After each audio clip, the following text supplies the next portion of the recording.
just a hack. He's just an absolute hack. And he gets his ass kicked by his teammates every week. It's just, it's terrible. It's just terrible. Now joining us here on the FCS Football Podcast is Chattanooga head coach Rusty Wright. Coach, we're transitioning now. Spring ball wrapped up a little bit ago. We got summer conditioning and all that going on right now. How's the offseason been going so far for you and your team? Really good. Really excited about how this group's working. The accountability they have for each other, I think, has been better than it has been at any point in time since we've been here. The group's working really, really hard. Got a bunch of guys that I know everybody says that. But I got some guys that are different, working hard, and it's been fun to be around, fun to watch so far this first month. So, Coach, coincidentally, I've interviewed a couple other coaches so far that have a very similar backstory as you, where you played at Chattanooga and then you worked your way up and you're now the head coach of the program. And I've asked all these guys the same question, and I'm curious from your situation, was this always the goal when you started getting into coaching, was to become the Chattanooga head coach, or was it you just wanted to be a head coach in general? Well, I mean, the ultimate goal is to be a head coach, I think, if you're in this profession. Did it help being here? I think so, because I knew where some of the problems were ahead of time. So it's been a little bit easier transition. Now we've had some obstacles along the way, getting started, but I kind of know where our issues are. I kind of know what kind of kid we can recruit. I kind of know what kind of kid fits here. That helps a little bit. So that made that transition easier. Was I excited about having an opportunity to be here? Sure I was. I mean, I think that's the thing, because I think anytime you have sweat equity built up into something, it means a little more, and you try to do it a little better. And when we're all invested in it a little more, I think that pushes you to try and make it as good as you can. So in your bio on the Chattanooga website, it says that you played tight end, but you also played center for a year. And I thought that was a little interesting. And I when I played, I used to joke with some of the tight ends that, you're one cheeseburger away from playing offensive line. But what was the circumstance there? Was it that they needed somebody to step up and play center? Yeah, so it was going into my junior year. And the guy we had that started center for us the year before wound up having appendicitis and missing. Wow. So, we didn't have anybody that played in a college football game that had ever snapped a football. So how they decided on me, I'm not sure. But that's kind of how it was. The game was a little different back then. We were a split back veer team. We were doing things a little differently than what's being done now. So, but yeah, I mean, it taught me a lot about football. I mean, even though you're playing tight end, you're tied into the offensive line, you get split out, you're not dealing with the intricacies of pass protection and those kind of things. It taught me a lot about the game. That's really where, I made my mind up. That's when I wanted to be a football coach and go do those things like that. So that kind of got me kick-started in that direction. Was it difficult, like trying to get into an offensive line playing weight? Because I feel like that can be like a tough transition on an off season. I never made it to that. I promise you. Anything. I was about 250, is about as high as I got. I was about 20 pounds heavier than I am right now, 25 pounds heavier than I am right now. So I couldn't eat that much. I just couldn't do it in that short amount of time, try and get it done. And you learn how to play. I mean, that's the thing. You learn how to play. You learn how to play with pad level and leverage and understand angles and things like that. And that hopefully it made me a better football coach along the way, Right. And you're talking about how that has impacted you as a football coach. Has that been a way that you can maybe motivate guys that transition positions at all, being able to share that experience with them? Well, I mean, I think it helps when you've done something you might necessarily set out to do, and you did it because they needed me to do it. They asked me to, this football team needed me to do it at that time. And, I can look at a young man and say, hey, I've moved to a spot probably wasn't my spot, So when you go from wide receiver to DB or DB to wide receiver, quarterback to tight end, or, D lineman to O lineman or whatever it may be, the transition you make there, I can actually look at them and say, you know what, I've done that, so I understand it's not going to be great at first, but you keep sticking to it, you keep trying, and you put the best effort you can into it, and it'll work out for you. Coach, it also says that you played with Terrell Owens, Hall of Fame receiver. Back when you were playing with him, did you and your teammates have any inkling or any moments where you're like, man, this guy is going to be a really good player at the next level? Because I was afforded, when I played at Rhode Island. I had 3 guys that went on to play in the NFL. One of them's still on a roster. The rest are kind of floating around. But there were a couple of those instances where we knew those guys were going to make it. Was that the case with Terrell when you played with him?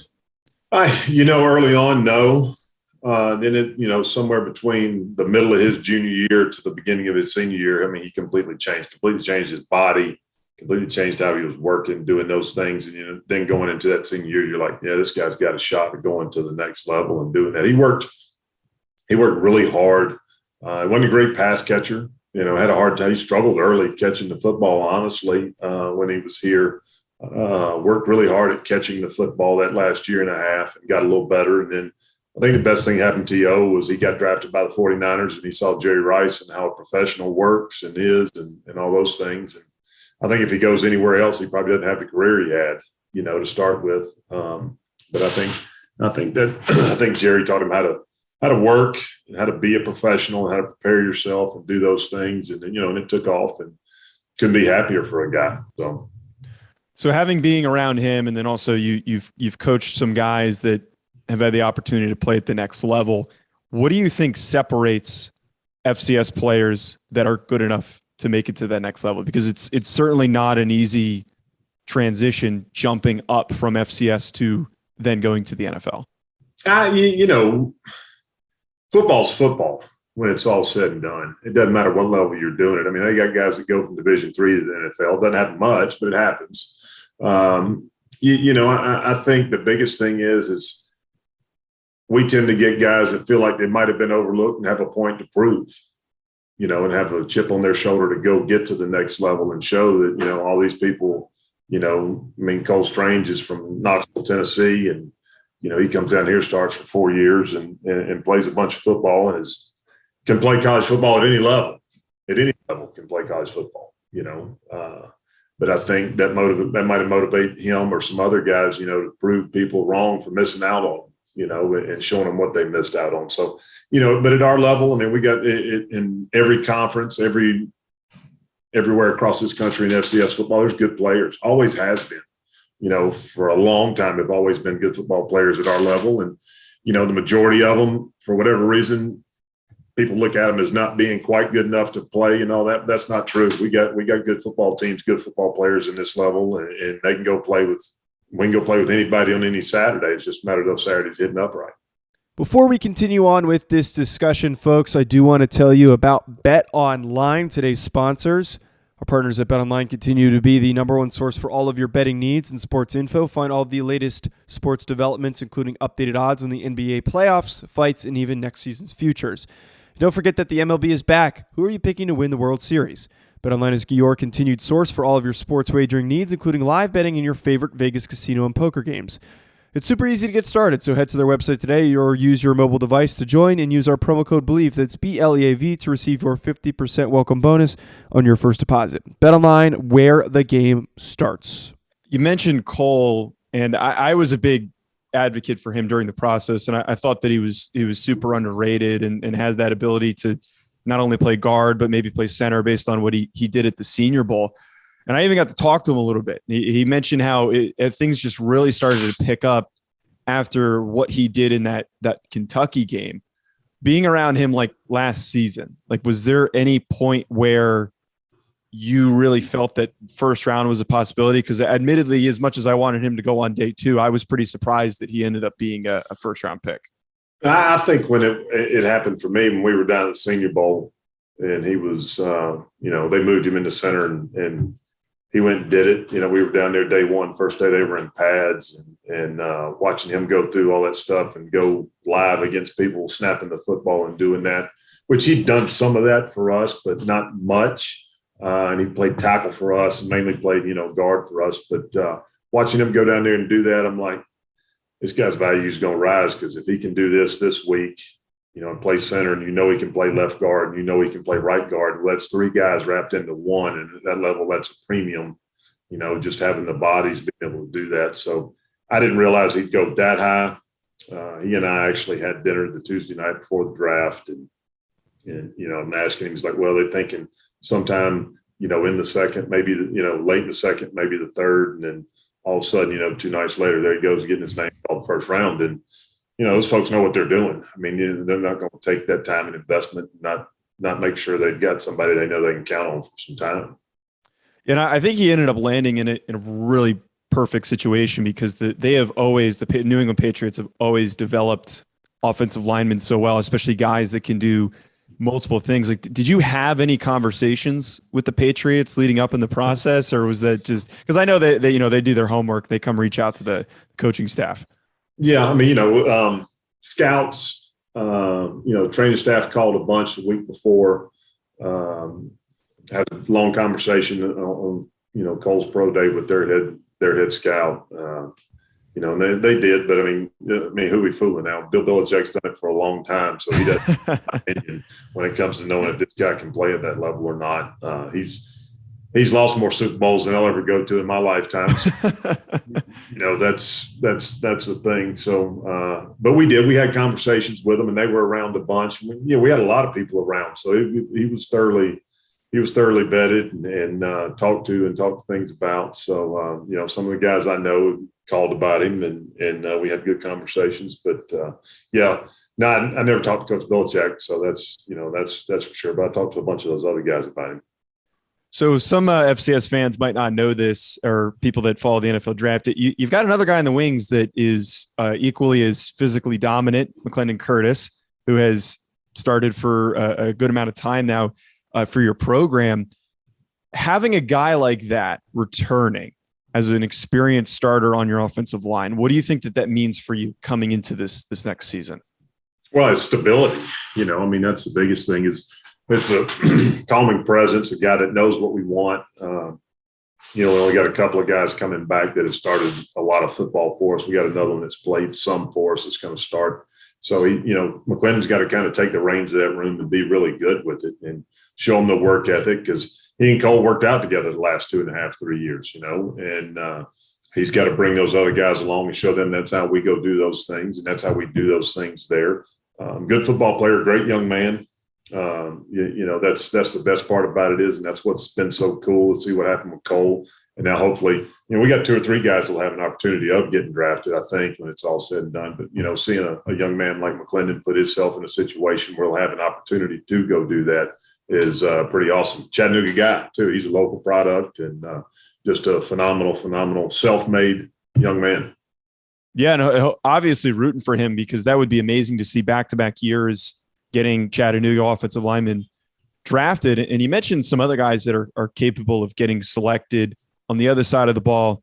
Devonnsha Maxwell was so dominant last year, easily one of the best defenders in college football for the FCS level. And I would argue the best defensive tackle last year based on what he did statistically.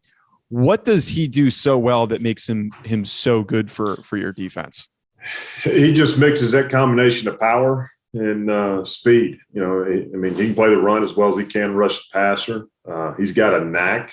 He's a smart football player in there, but he has a knack of working people and sliding off and getting sacks. He has a knack of understanding, where to be and how to be there to go make plays and do that stuff. And he understands the defense and he puts himself in good position. But he's got to, it's hard to find big guys like that now that move like he does, strong and as powerful as he is, because he can throw some people around every once in a while if he wants to. And it's really hard, to find 3 techniques that can rush the passer like that and do those things. And he's got an opportunity to break the conference sack record this year, which I think is one of the reasons he hung around. And if he breaks the conference sack record, he sets the Chattanooga sack record too, because both our guys own the conference sack record. So, it'll be interesting, but I know he's excited about trying to go for that. So, Coach, last thing I want to ask you about, and talking about especially having a lot of talented guys that are capable of going to the NFL, it has become harder than ever, it feels, to retain that talent with the transfer portal and NIL. I'm just curious, has there been any hurdles with trying to keep guys from an FCS program? I've asked some of the other coaches this, and they've not given me the full story, but they've said that it has required maybe a little bit of recruiting to keep some guys. We try to educate our guys about entering the transfer portal and doing those things. Now, the landscape has changed. The goalposts have moved when you start talking about monetary sources somehow, some way, compared to just being a transfer portal guy. I think this is probably our last year. We have not had anybody enter the portal, that on their own. We've had a couple of guys since I've been here enter the portal on their own. This is probably last year we go through that. Probably next year we'll have some guys leave on their own, and that should hang around. And that's okay. That's just what's happening in college football right now. You try to treat guys the right way. You try to, love them when they need to be loved and get after them when they need to get after them, be honest and upfront with them. And I think that's one thing we've done pretty good here is we tell the truth, whether they want to hear it or not. We tell them the truth. Don't sugarcoat things. And, we're a little different. I mean, we do have photo shoots and all that kind of stuff when you come on those recruiting visits and do all that. But eventually that photo shoot goes away. You got to line up. You got to go play football. You got to go to school every day. You got to go do the hard things. And I think too many times in this day and age that kids are more worried about the fluff than they are worried about the substance. And when it gets right down to it, you got to have the substance to go get things done every day. Mm-hmm. And we just try to recruit those guys and try to find them, try to keep them. If we do, great. If we don't, from now on, we'll figure that out too. Well, Coach, that's all I had for you today. Really appreciate you taking the time to hop on and chat with me. We're going to be rooting for you this upcoming season, and best of luck this upcoming year. Yeah, appreciate it. Thank you.